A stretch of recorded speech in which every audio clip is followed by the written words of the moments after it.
Ahora sí se escucha. Buenas tardes, Dios los bendiga. Un privilegio poder compartir con ustedes la palabra de Dios.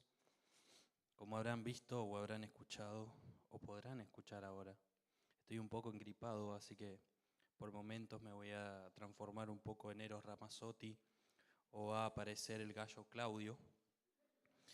Solo quería avisarles. Quisiera que me acompañen a Miqueas 6, que es el pasaje lema de este campamento.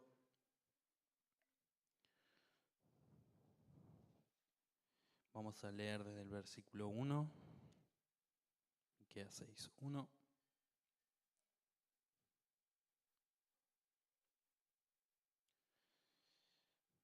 Dice así: Oigan ahora lo que dice el Señor. Levántate, litiga con los montes, y oigan las colinas tu voz. Oigan montes la acusación del Señor, y ustedes, perdurables cimientos de la tierra. Porque el Señor tiene litigio contra su pueblo, y con Israel entablará juicio. Pueblo mío, ¿qué te he hecho? ¿En qué te he molestado? Respóndeme, pues yo te hice subir de la tierra de Egipto, y de la casa de servidumbre te redimí. Y envié delante de ti a Moisés, a Aarón y a Miriam. Pueblo mío, acuérdate ahora de lo que tramó Balac, rey de Moab, y de lo que le respondió Balaam, hijo de Beor, desde Sittim hasta Gilgal, para que conozcas las justicias del Señor. ¿Con qué me presentaré al Señor? Y me postraré ante el Dios de lo alto. Me presentaré delante de él con holocaustos, con becerros de un año. ¿Se agrada al Señor de millares de carneros, de miriadas de ríos de aceite? ¿Ofreceré mi primogénito por mi rebeldía, el fruto de mis entrañas por el pecado de mi alma? Él te ha declarado, oh hombre, lo que es bueno y qué es lo que demanda el Señor de ti, sino solo practicar la justicia, amar la misericordia y andar humildemente con tu Dios. La voz del Señor clamará a la ciudad, prudente es temer tu nombre. Escucha, oh tribu, ¿quién ha señalado su tiempo? ¿Hay todavía alguien en casa del impío con tesoros de impiedad y medida escasa que es maldita? ¿Puedo justificar balanzas falsas y bolsa de pesas engañosas? ¿Por qué los ricos de la ciudad están llenos de violencia? Sus habitantes hablan mentiras y su lengua es engañosa en su boca. Gracias. Por eso yo también te haré enfermar, hiriéndote, asolándote por tus pecados. Tú comerás, pero no te saciarás, y tu maldad estará en medio de ti. Apartarás, pero nada salvarás, y lo que salves yo lo entregaré a la espada. Sembrarás, pero no segarás. Pisarás la oliva, pero no te ungirás con aceite, y la uva, pero no beberás vino. Han sido guardados los estatutos de Omri y todas las obras de la casa de Acab, y andas en sus consejos. Por tanto te entregaré a la destrucción y a tus habitantes a la burla. Ustedes tendrán que soportar el oprobio de mi pueblo. Oremos. Señor, gracias por tu palabra, que es viva y es eficaz. Y te ruego, Señor, que obres con tu Espíritu Santo y me use como instrumento en este momento para enseñar y poder explicar claramente lo que quieres hablarnos hoy a través de tu palabra. Aún si cometo un error, ruego que libres a mis hermanos de ellos y les permitas regocijarse en tu palabra, en tu verdad, en tu misericordia. Y aún en la debilidad física de mi voz, sabemos que tu voz es como un trueno, tu palabra es como un martillo que quebranta la piedra, como fuego que consume. Y ruego que así sea en esta tarde. Te lo pido en el nombre de Jesús. Amén.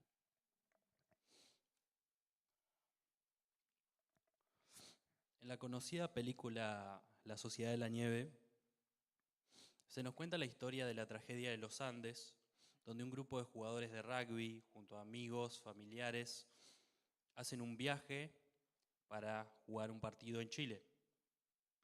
Pero como sabrán algunos, ocurre una tragedia.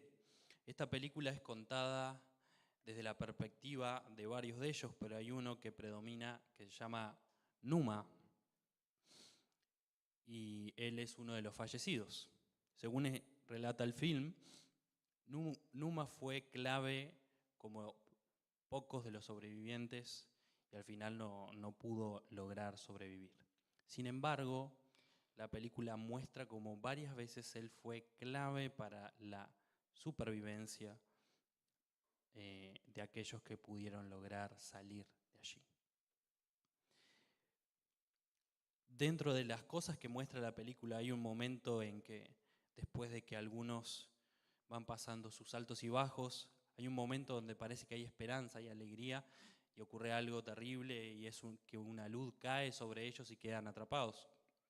Entonces, luego de un momento de desesperación se dan cuenta, y luego de unos días de estar en esa situación atrapados bajo nieve, se dan cuenta que no hay manera de salir.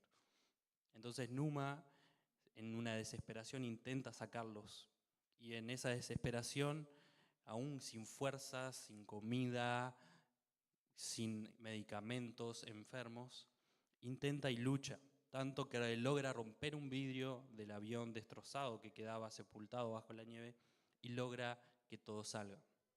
Sin embargo, Numa se lastima con el vidrio y eso causa finalmente su muerte. Es interesante ver en el relato de la película como la frustración de Numa de no poder hacer más por sus amigos.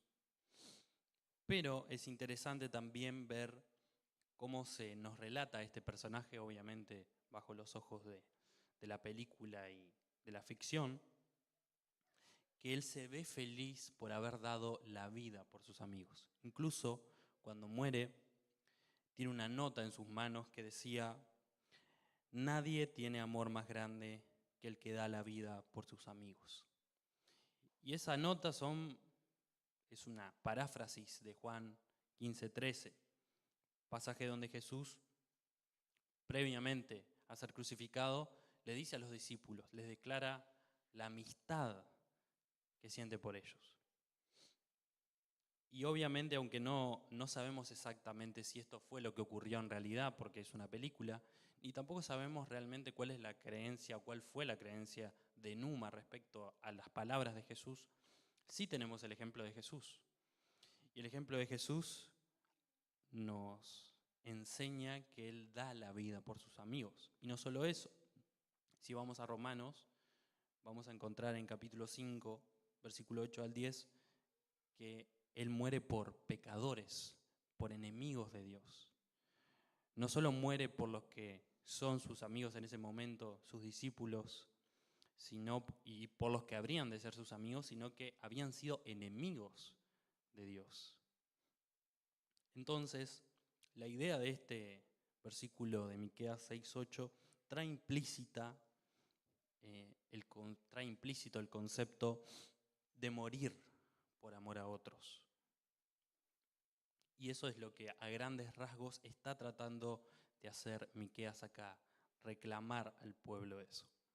Entonces, mientras vemos este pasaje, te invito a que te hagas la pregunta de hasta dónde estás dispuesto a ir por amar a otros. Y como mencionó Nico más temprano, en conclusión, amar a otros o practicar la justicia significa hacer la voluntad de Dios. Entonces, ¿hasta dónde estás dispuesto a ir por hacer la voluntad de Dios?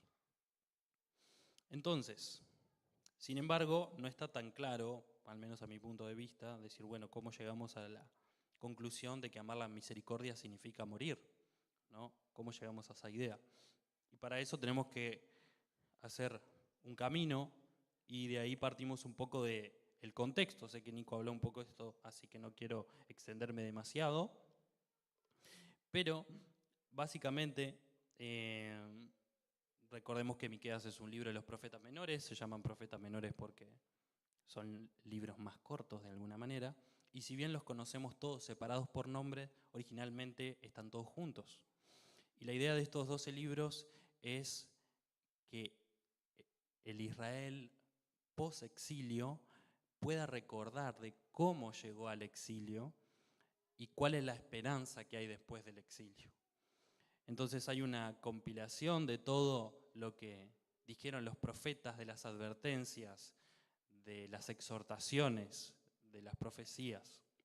Estas profecías son obviamente una referencia a la ley. Y eso es lo que básicamente hacía un profeta. Dentro de los roles que Dios ha designado, como el sacerdote, por ejemplo, o el rey, los profetas tenían una función específica que era recordar la ley de Dios. Y si vemos en la Biblia, por más que no es el 100% de los casos, los profetas predominan más cuando el pueblo de Dios se aleja de la ley de Dios. Entonces el profeta viene y recuerda la ley. Puntualmente recuerda cuáles son las maldiciones y las bendiciones por obedecer o desobedecer. Entonces, teniendo esto en cuenta, podemos ver a Miqueas como ese fiscal que está defendiendo la justicia de la ley, está acusando al pueblo por aquello que ha hecho y que ya debería saber. Entonces, teniendo eso en cuenta, la idea es que podamos observar tres cosas. Primero, viendo este pasaje, ¿qué significa entonces amar la misericordia? ¿Qué es amar la misericordia? Que eso es lo primero que vamos a ver. Luego vamos a hablar de nuestra incapacidad para amar la misericordia. Y por último, cómo amar la misericordia. Bien, entonces arranquemos por el principio para que no sea confuso. ¿Qué significa amar la misericordia? Como recién mencioné, amar la misericordia implica lo que la ley ya menciona. Entonces, ¿qué es lo que dice la ley acerca de amar la misericordia? Acá tenemos dos palabras que incluso tal vez en algunas traducciones de la Biblia se puedan confundir. Quizás a veces leemos un salmo en una versión y vemos que su misericordia perdura para siempre. Pero en otras traducciones dice que su amor dura para siempre. Entonces, ¿son lo mismo o no son lo mismo? Bueno, básicamente en este caso tenemos dos palabras distintas y esa palabra amar se usa en la ley, es decir, en los primeros 5 libros del Antiguo Testamento, pero también en otros de diferentes formas. Por ejemplo, se usa en un contexto matrimonial. También en 1 Samuel, por ejemplo, se usa en una relación de amistad entre David y Jonatán. También tenemos una relación de apego en 1 Reyes, o también en Deuteronomio se usa cuando Dios expresa su amor por el pueblo. Entonces todos estos usos tienen algo en común, que es que hay una relación profunda, íntima, probada de alguna manera, y eso es lo que implica la palabra amar. Entonces cuando pensamos en amar la misericordia, significa que estamos buscando profundizar en lo que es la misericordia, en amar, en conocer, en probar ese amor de alguna manera. Y la ley obviamente también habla de la misericordia. Entonces, como Nico mencionó también hoy más temprano, hay un quebrantamiento de la ley en su sentido más puro cuando hablamos del reclamo que hace Miqueas al pueblo. Es decir, el pueblo está pecando contra Dios, fallando en todo lo posible. Dios menciona que el pueblo ya debería saber. De hecho, el versículo dice: Él te ha declarado, oh hombre, lo que es bueno. Es decir, no es nada nuevo lo que Dios está pidiendo. Entonces, cuando Miqueas menciona este concepto de misericordia, que Dios demanda amar la misericordia, está implícito lo que menciona sobre todo la Torá sobre esa misericordia. Y como leía hoy justo Marcus, en Éxodo 34 Dios revela algo de él. Y solo para dar un poco de contexto, Moisés está hablando con Dios y él le hace una petición y dice: yo quiero ver tu rostro, y Dios le responde que no se puede porque va a morir, pero que sí puede ver su gloria. Y de alguna manera Dios pasa de espalda, y lo digo entre comillas porque técnicamente Dios es espíritu y no tendría espalda, pero la idea es que él pueda ver como el resplandor y esa gloria Moisés la ve. Pero es interesante cuando dice que va a haber esa gloria, Dios proclama algo. Y es lo que leía hoy Marcos, lo repaso. Dice Éxodo 34, 6 y 7. El Señor, Dios compasivo y clemente, lento para la ira y abundante en misericordia y verdad, que guarda misericordia a millares, el que perdona la iniquidad, la transgresión y el pecado, y que no tendrá por inocente al culpable, que castiga la iniquidad de los padres sobre los hijos y sobre los hijos de los hijos, hasta la tercera y cuarta generación. Este es un pasaje muy importante de la Biblia, porque es cuando Dios por primera vez revela su carácter de manera explícita por su propia voz. Entonces Dios está diciendo lo que Él es de manera muy clara. Soy compasivo, soy misericordioso, a millares, perdono la iniquidad, la transgresión y el pecado. Entonces, la misericordia es la misma esencia de Dios, es parte de lo que Dios es. Por lo tanto, amar la misericordia es amar a Dios por lo que Él es. Es amar su esencia, es amar su persona. También el no amar la misericordia implica no amar a Dios. Es ir en contra de Él, en contra de su misma esencia, en contra de lo que Él mismo ha decidido revelar. Este término misericordia se define de muchas maneras, pero para tener una idea es un amor duradero, una bondad constante, una gracia inagotable, un amor fuerte para el miserable, para el que no puede dar nada. Entonces es una palabra difícil de definir, es como inabarcable, porque está definiendo a Dios y Dios es inabarcable. Sin embargo, no significa que sea inentendible. Entonces, este versículo de Miqueas 6:8, puntualmente en todo lo que implica, para muchos comentaristas lo toman como un resumen de la ley. Bien, y esto es bien interesante, cómo llegar a esa conclusión, porque si yo pienso, por ejemplo, en lo que dice Jesús acerca de la ley y lo que dice la ley, en qué se resume la ley, veo, por ejemplo, en Mateo 22, dice, habla Jesús y él le contestó, amarás al Señor tu Dios con todo tu corazón y con toda tu alma y con toda tu mente. 38 dice, este es el grande y primer mandamiento. Y el segundo es semejante a este, amarás a tu prójimo como a ti mismo. De estos dos mandamientos dependen toda la ley y los profetas. Entonces cuando Jesús resume la ley, habla de amar a Dios con todo y luego amar al prójimo. Pero es curioso que en el capítulo siguiente de Mateo, Jesús confronta a los judíos por su pecado. Y les dice lo siguiente, en Mateo 23 dice, ay de ustedes, escribas y fariseos, hipócritas, que pagan el diezmo de la menta, del anís y del comino, y han descuidado los preceptos más importantes de la ley. ¿Cuáles son los preceptos más importantes de la ley según Jesús ahora? La justicia, la misericordia y la fidelidad. Estas son las cosas que debían haber hecho sin descuidar aquellas, dice Jesús. Entonces, ¿qué significa esto? ¿Cuál es el resumen de la ley? Miqueas 6:8, lo que dice Jesús, y en realidad todo es un sinónimo, es la misma idea. Amar la misericordia, practicar la justicia, andar humildemente ante tu Dios, amar a Dios con todo tu corazón, es las distintas formas de la misma idea. Aunque sí, quizás hay un poco de conflicto entre por qué dice Jesús fidelidad y no humillarte ante tu Dios. Eso es un tema para Pedro mañana, así que le pueden preguntar después.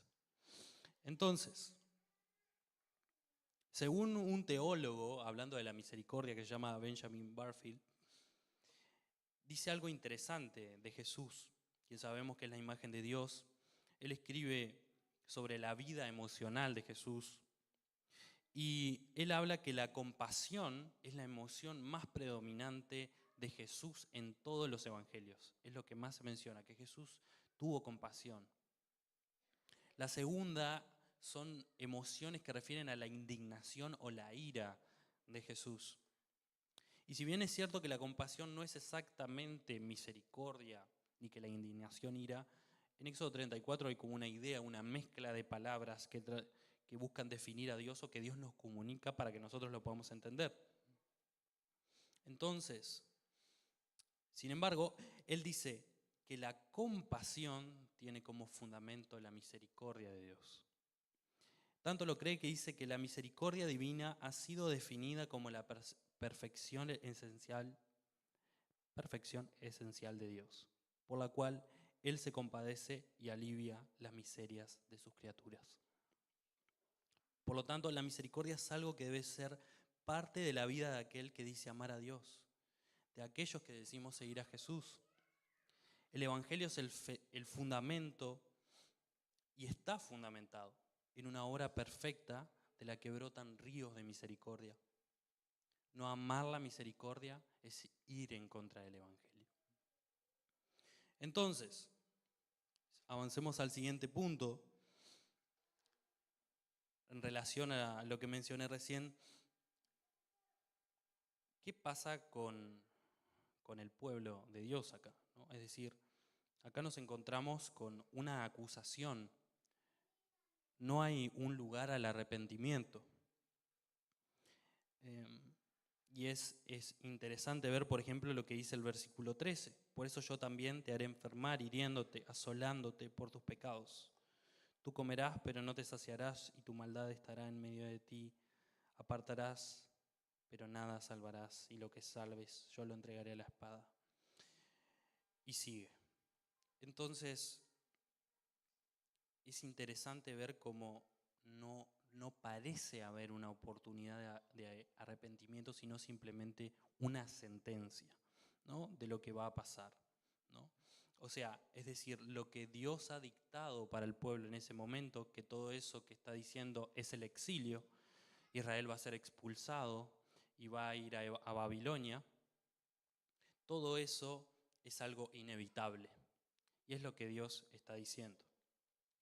Entonces, si seguimos profundizando, y eso es algo que Nico también mencionó, se mencionan varias ideas de lo que el pueblo de Dios está haciendo, es decir, cuál es el pecado de este pueblo.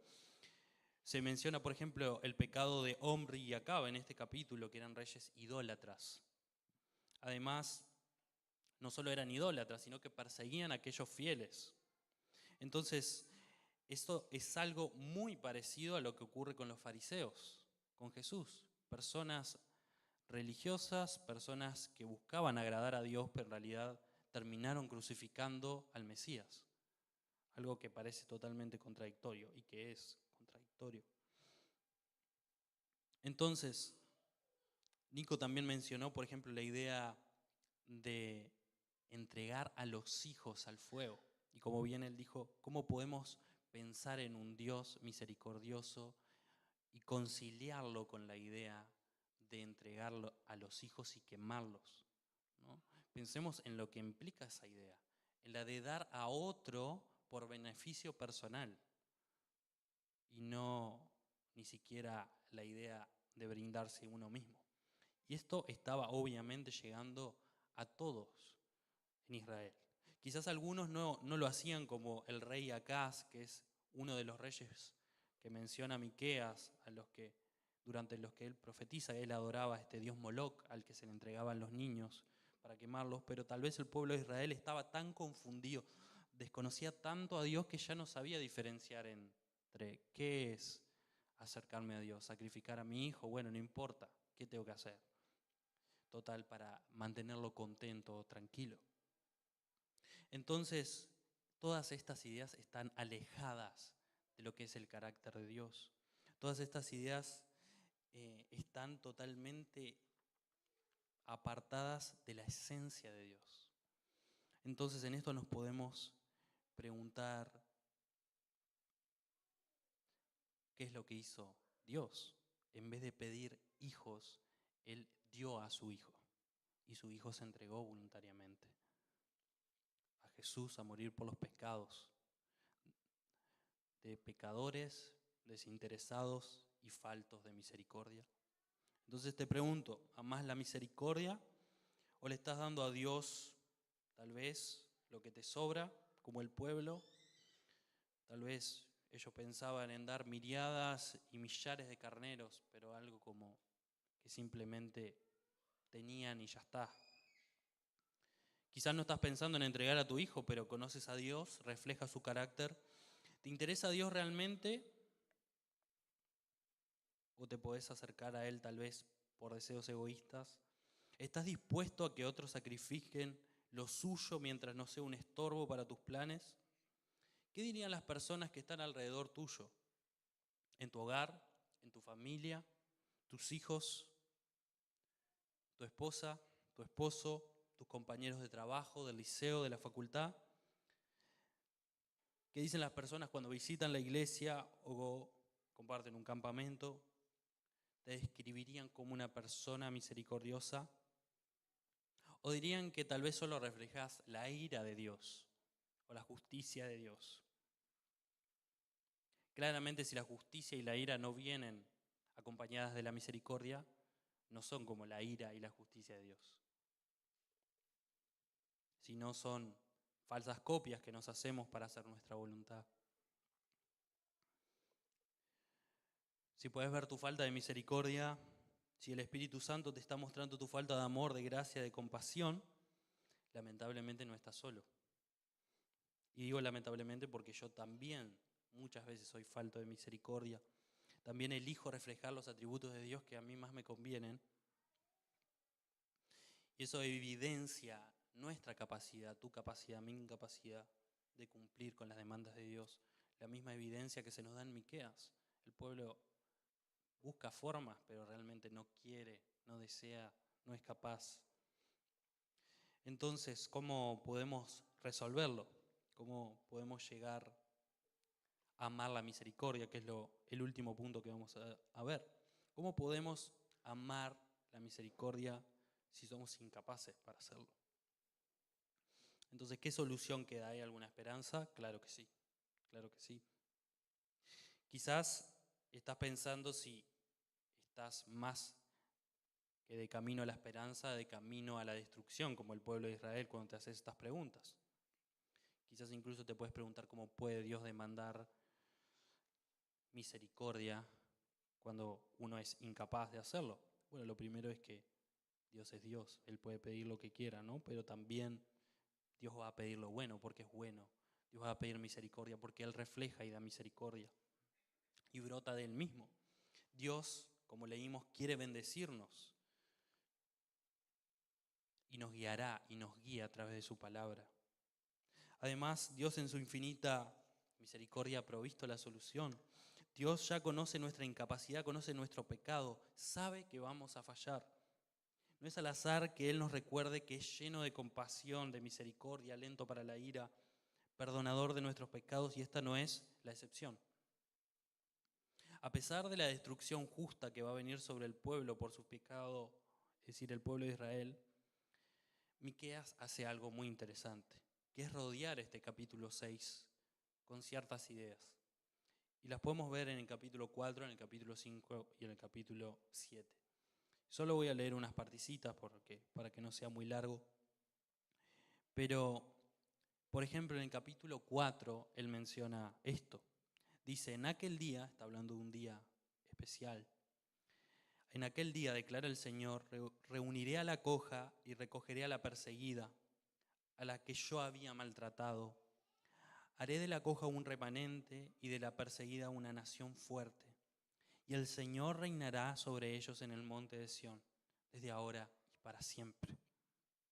Luego en el capítulo 5 profundiza y menciona más sobre ese rey. Declara el Señor, dice antes, y el Señor reinará. Dice, pero tú, Belén Efrata, aunque eres pequeña entre las familias de Judá, de ti me saldrá el que ha de ser gobernante de Israel. Y sus orígenes son desde tiempos antiguos, desde los días de la eternidad. Por lo tanto, Él los abandonará hasta el tiempo en que dé a luz la que ha de dar a luz. Entonces el resto de sus hermanos volverá a los israelitas, y él se afirmará y pastoreará su rebaño, con el poder del Señor, con la majestad del nombre del Señor su Dios, y permanecerán, porque en aquel tiempo él será engrandecido hasta los confines de la tierra. Él será nuestra paz. Entonces, aunque hay una sentencia y hay un juicio, también Dios está hablando de que un día eso va a terminar de alguna manera. Es decir, que va a venir un Señor que gobernará de manera justa, algo que no estaba ocurriendo en Israel. Va a pastorear a su rebaño, todo lo contrario a lo que estaban haciendo los gobernantes de Israel, quitándole la comida a los pobres, despreciándolos, buscando sus propios beneficios, sus propias ganancias. Profetas que buscaban profetizar a aquel que le diera de comer y si no, le profetizaba maldiciones. Entonces todo esto es parte de lo que Dios está anunciando acá. Y por último, el capítulo 7, al final del capítulo menciona algo que realmente es muy impactante para mí en la relación tremenda que tiene con lo que ya vimos. El versículo 18 al 20 del capítulo 7 al final dice: ¿qué Dios hay como tú, que perdona la iniquidad y que pasa por alto la rebeldía del remanente de su heredad? No persistirá en su ira para siempre, porque se complace en la misericordia. Volverá a compadecerse de nosotros. Eliminará nuestras iniquidades. Sí, arrojarás a las profundidades del mar todos nuestros pecados. Otorgarás a Jacob la verdad y a Abraham la misericordia, las cuales juraste a nuestros padres desde los días de antaño. Entonces, es cierto que hay una sentencia y hay cosas que van a ocurrir inevitablemente. Sin embargo, Dios sigue teniendo misericordia. Sigue teniendo misericordia. Entonces, seguramente cuando leíamos este pasaje te resonaban las palabras de Éxodo 34. Perdón, misericordia, ira, complacerse en la misericordia, compadecerse, perdonar iniquidades, pecados. Entonces, es interesante que en el pasaje no hay un énfasis en que el pueblo va a cambiar. El énfasis está en lo que Dios es, en lo que Dios puede hacer. Entonces, como somos incapaces de amar la misericordia por nosotros mismos, Dios nos seguirá y nos sigue mostrando misericordia. Y nos promete y les promete que un día eliminará todas esas iniquidades. Entonces, aunque parece un desconcierto pensar en que no depende de nosotros, en realidad es un gran consuelo, porque si dependiera de nosotros, de alguna manera tenemos el error seguro, porque ya hemos fallado y ya fallamos, y el pueblo ya ha fallado. Entonces acá hay un consuelo, porque depende del Dios de misericordia y no de aquel que no puede amar la misericordia. Entonces, a pesar de que no podemos amar la misericordia, ni amar a Dios realmente, ni amar su esencia, Él no cambia y sigue siendo ese Dios misericordioso. Este es el recordatorio que Dios quería darle al pueblo post-exilio, el pueblo que ya había pasado todos esos años fuera de Israel, siendo gobernado sin sus tierras, un montón de veces sin esperanza, sufriendo por la reconstrucción de Jerusalén, preguntándose todos los días si Dios se había olvidado de ellos. Por más que Dios ya había anunciado lo que había pasado desde la ley, desde mucho antes. ¿Qué tienen que recordar cuando vuelvan a casa? A Dios, lo que es Dios, que a pesar de que ellos no pueden, Él puede. Él puede. Y ese es el objetivo de la ley, mostrarnos nuestra incapacidad, como me dice Romanos. Por eso vino Jesús. Él es ese Rey prometido, el Cristo, el Dios hecho carne, enviado para morir por los pecados cometidos, por las iniquidades, para amar la misericordia que nosotros no podíamos amar. Cuando descansamos en esa verdad, entendemos que Él cumplió la ley que nosotros no podemos ni podíamos cumplir. Él gobierna y gobernará como nosotros no podemos. En vez de dar de lo que le sobraba como el pueblo, dio todo su ser para morir por amor. Si hemos entendido esto, ¿cómo no podríamos amar la misericordia?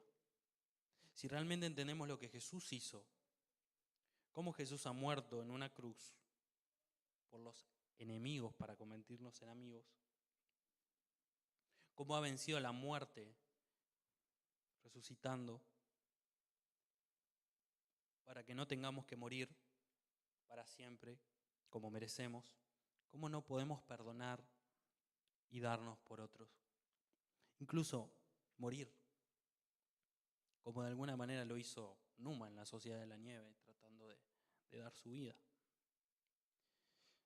Y más en el ejemplo perfecto que tenemos de Jesús. Incluso cuando nos enseñan los evangelios claramente, niégate a ti mismo, toma tu cruz y sígueme. Solo cuando entendemos esta verdad, cuando entendemos la buena noticia del evangelio, el perdón de nuestros pecados por la misericordia de Dios para vivir eternamente con Él, es cuando Dios viene a morar con nosotros y empieza a transformarnos para ser más como Él, como Cristo, nuestro perfecto ejemplo de misericordia. Para que realmente podamos conocerlo y para que podamos morir por lo que vale la pena y no perecer por lo vano, lo pasajero y lo insatisfactorio. Entonces, seguir nuestro propio corazón nos lleva a la destrucción. Y si quizás nadie puede ver la misericordia en mi vida es porque tal vez no conozco a Dios y tal vez no conozco el Evangelio, tal vez no entiendo la gravedad de mi pecado y por lo tanto no entiendo la inmensidad de la misericordia de Dios. Mi esposa me decía ayer, hablando de esto, que es interesante que cuando entendemos qué es realmente, qué es la misericordia, entendemos que Dios la ha tenido con nosotros primero. Y tal vez te sientas tentado a pensar en este momento, qué buena sería esta prédica para tal. O qué bueno, qué bien le vendría. Y tenés razón, en el sentido de la palabra de Dios, no de lo que yo diga, ¿no? Qué bueno sería este pasaje. Sin embargo, también es bueno para vos. Y es importante pensar en examinarte a vos mismo y reflexionar. ¿Sos misericordioso o no lo sos? Entonces, la única manera de reflejar la misericordia es realmente conocer la misericordia. Y es algo que tiene que ocurrir.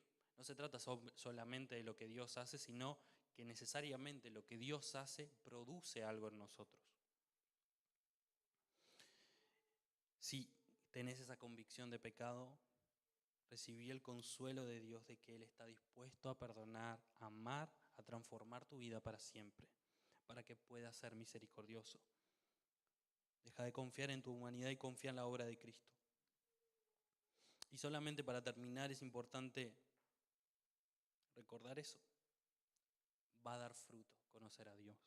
Conocer al Dios de misericordia va a necesariamente hacer que la misericordia fluya a través de mi vida.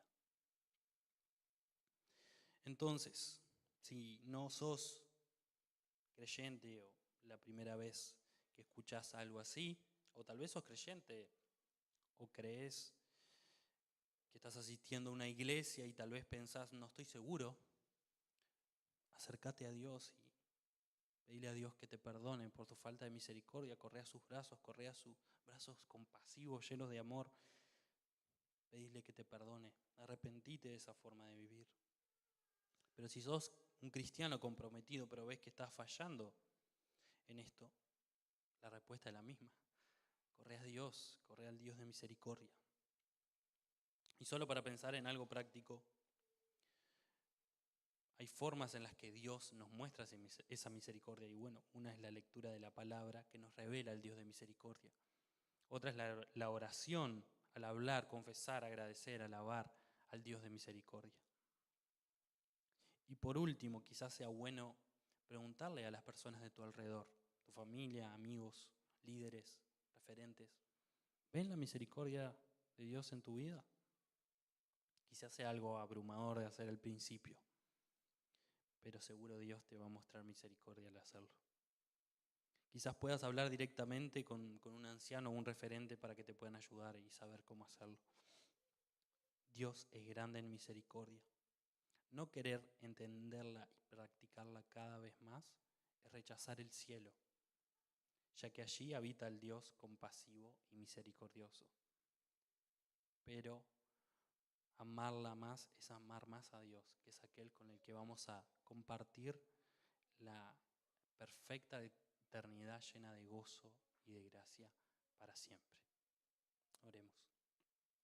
Dios, gracias por tu misericordia de permitirme hablar estos minutos. Gracias por tu palabra. Y te pido que en tu misericordia nos ayudes a ser fieles a ti, no por nuestras fuerzas, sino por las tuyas. Dios, cuánto necesitamos de tu gracia, de tu compasión. Perdona nuestros pecados y enséñanos a amar la misericordia. Permítenos preguntarnos sinceramente si estamos fallando en esto. Te pido, Dios, que nos ayudes.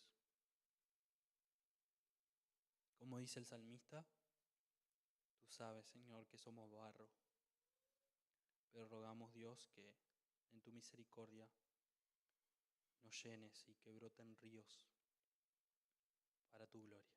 En el nombre de Jesús. Amén.